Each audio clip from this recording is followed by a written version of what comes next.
Assalamu alaikum wa rahmatullahi ta'ala wa barakatu. Jama'a barkanmu da warhaka, mu barkanmu da sake saduwa a wannan lokaci mai albarka. Idan wannan ne farkon zuwa ku a wannan tasha tamu, ku danna mana subscribe domin samun sababbin shirye-shiryenmu. A yau dai muna tafa da yadda ake haɗa maganin ƙarfe sadidan insha Allah. Duk da wannan ne karo na farko a wannan tasha tamu mai albarka, kuma ba wai iya shi kaɗai ba ne ba, za mu kawo muku wasu magungunan ƙarfe da yawa, aƙalla guda 10 a nan gaba. Kawai domin samun sababbin shirye-shiryenmu, ku danna mana subscribe domin sanar da ku da zarar mun ɗora sababbin shirye-shiryenmu. To jama'a, farko dai shi maganin ƙarfe kamar yadda kowa ya sani, farko wannan maganin sadidan ne, mujarrabi ne insha Allah. Wannan in dai ka yi garanti a riga an gama wuce wajen, amma sai dai akwai dokoki. Ka sani cewa in ma baka sani ba, kafin ka yi ka sani cewa shi maganin ƙarfe yana da wata doka guda ɗaya. Maganin ƙarfe yana sa zafin zuciya. In ka ga za ka iya yi to sai ka yi, amma wanda za mu kawo a nan gaba akwai na goro da na laya. Su waɗannan duk ba sa sa zafin rai, amma kuma haɗa su yana da wahala, ba kamar waɗannan ba. Amma duk maganin ƙarfe da aka ce ana sha, gaskiya yana sa zafin zuciya. To jama'a dai, da farko ana buƙatar ka nemo fatar dage, ka je wajen maharba. In ka je wajen maharba ka ce su baka fatar dage, za su baka. Sai abu na biyu, za ka ce kuma su baka fatar kada. Abu na uku, fatar kasa. Sai abu na hudu, gadan duniya.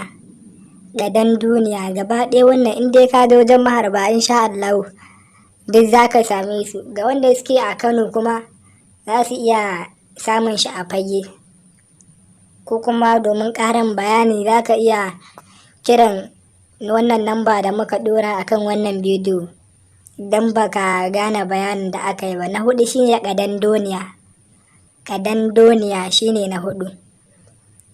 Abu yadda ake amfani da su kuma shine, idan ka tashi zuwa wannan, ko ba ran Lahadi ba, za ka iya siyo kayan nan kowace rana ne, amma kuma sai ran Lahadi ake tsuma su. Ana tsuma su ne ranar Lahadi. In ka jiƙa su a cikin ruwa suka jiƙu, to ranar za ka fara amfani da su da daddare. Sai dare ya yi, mutum ya gama komai ya zo kwanciya, zai ɗebi wannan ruwan nan ya yi wanka da shi.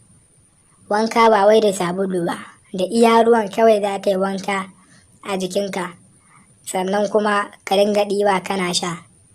In ka fara daga ranar Lahadi, kwana 1, kwana 2, kwana 3, kwana 4, kwana 5, kwana 6, kwana 7, insha Allah an wuce wajen. Ba dai ƙarfe ba don ubansa insha Allah. Kuma bayan wannan, idan wannan ya yi wa mutum wahala wajen nemo kayan haɗin, to za mu faɗa wasu magungunan ƙarfen da yawa, da ma sauran abubuwa, har da na jini da na santsin jiki da sauran abubuwa da yawa, har da magunguna irin na rage ƙiba. Duk da dai wannan shine karo na farko a wannan tasha tamu. Kawai domin samun sababbin shirye-shiryenmu, ku danna mana subscribe, kada ku manta ku danna mana like da share idan kuna so ku tura wani wanda yake son yin amfani da shi. Saboda jama'a gaskiya yanzu da zamani ya lalace, yanzu yaro ƙarami sai ya zare ma wuƙa ya ce ma ka bashi wayarka, saboda ya mai da kai mahaukaci. Kai kuma da ke ɗan iska ne, ba yadda za ka yi, dole ka ɗauka ka bashi. To jama'a insha Allahu, daga abin da dalilin ma da ya sa muka fara ba da maganin ƙarfe a nan kenan. Amma kamar yadda kowa ya sani, maganin ƙarfe ba magani ne da ake yawo ana tallarsa ba, saboda ya lalacewa ta zamani, shi yasa muke ba da shi ta wannan hanya kowa ya sani.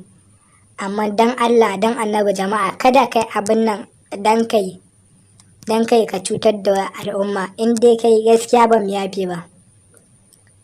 Amma duk wanda ya saurari wannan bidiyon mun bashi ya je jaraba, insha Allah za a dace. Mun gode, ku danna mana subscribe, like da share domin samun sababbin shirye-shiryenmu.